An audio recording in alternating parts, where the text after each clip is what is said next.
I think I understand why people don't like this movie, but we'll get into that later. Spoilers for the Injustice animated movie.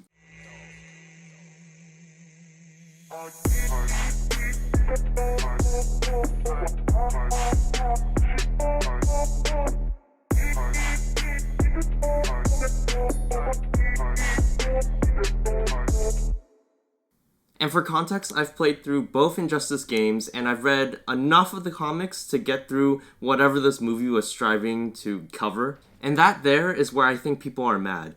As someone who understands just how big Injustice can get, I walked into the movie expecting it to just cover parts of the Injustice story, but I think a lot of people were expecting it to be a grand run-through of a good chunk of the saga, at the very least, if not all. But before I get ahead of myself, if you don't know, Injustice is a DC fighting game developed by NetherRealm Studios, and the whole premise is, what if Superman started killing criminals and became a dictator of the world? And it's funny, because I think Injustice really kicked off a whole new era of just evil Supermen in media. Like, I understand that Invincible and The Boys existed as comics before Injustice even came out, but it seems like it just sparked a whole new trend, basically, just to make superheroes evil. Because even, like, the live-action DC movies started taking inspiration from Injustice, and Injustice is not even that old. And like I said, the source material is pretty sizable. So the movie had to change or omit a lot of events, and I figured I'd just go through whatever changes or omissions that the movie went through and just let you know what I think about each of them. The first change being the Flash's death.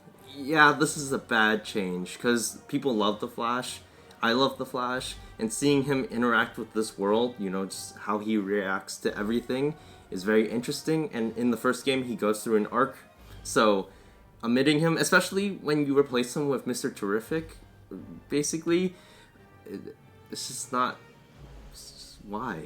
Just why would you do that? Something this movie takes out entirely is Shazam.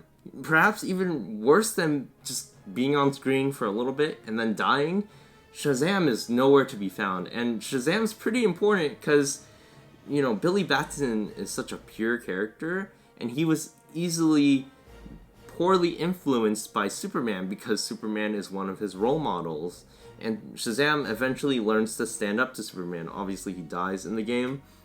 But, we never get that in this movie because Shazam's not even anywhere to be found. Another change made by the movie is Wonder Woman turns on Superman pretty quickly at the end. And in the comics and the game, Wonder Woman is very loyal to Superman. But I can kind of understand why they did this, because they kind of just needed to wrap up the movie very quickly because they're still sticking to like a 90-minute runtime. Something else that the movie omits are the Kryptonian Pills. So in the comics, Superman rewards his followers with these pills that make you as strong and invulnerable as a Kryptonian. And they're not in this movie at all. This is probably my least favorite change for the movie adaptation of the comic and the game, because it has so many repercussions on the story. For one, we can't have over-the-top fights like in the games. Number two, Green Arrow sacrifices himself in the comics to get the Kryptonian Pills to Batman, and we have a scene like that in the movie, but Green Arrow kind of just dies for nothing in this movie. And number three, we don't have that scene where Alfred beats down Superman, which is probably one of the best scenes in just, comics in general, because it's just so fun to see and everyone loves Alfred. Something else that's taken out of this movie is Lex Luthor. He's nowhere to be found in this movie, but to be honest, I don't remember Lex Luthor being too important until the events of the games. I could be wrong, but in the prequel era of the comics, I just don't remember him doing anything impactful.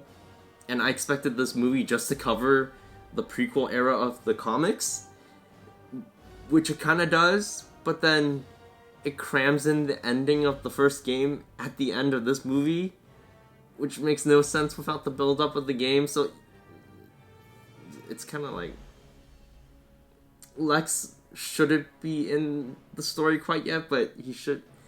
It's kind of wishy-washy, to be honest. Now, it sounds like I don't really like this movie, but I think it's okay overall. Something positive I can definitely say is just that I love the more armor-like battle designs of the Injustice universe, and seeing it translated into 2D animation is really nice. So, would I rewatch the Injustice movie? Yes. I feel like as an abridged summary of some of the events of the comics and some of the events from the games, it's not that bad. I think I just really enjoy the novelty of having a game I love adapted into a movie, or just another medium in general. You know, for example, the Avatar The Last Airbender live-action Netflix adaptation. Why do we want it so badly? Why are we keeping track of it so badly? I feel like it's because we want more Avatar content, even though we know that the live-action's not going to be as good as the animated version, no matter how hard they try. There's no way it's gonna hold a candle to the animated version of the show, right? But having it put into another medium allows it to gain more exposure, and therefore more fans enjoy it, more people consume it, it gains more popularity, and we can potentially get more content from that.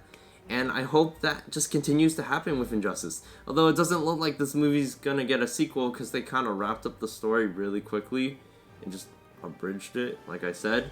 But still, it's being put out there. You know, how many games get animated movie adaptations by the people who publish the games? And another thing, I feel like this movie is really targeted towards people who just played the game and didn't read the comics. You know, people who have experienced Superman's regime, but they don't know the origin of it, of just how it started, or how it really grew, and how Superman progressed as a villain, really. So how soon would I rewatch this movie?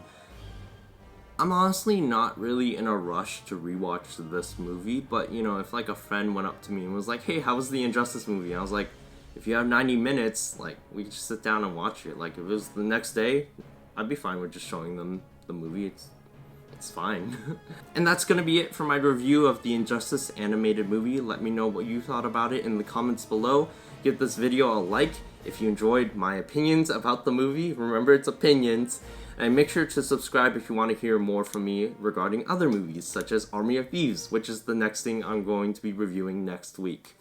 Okay, I'll see y'all. Bye.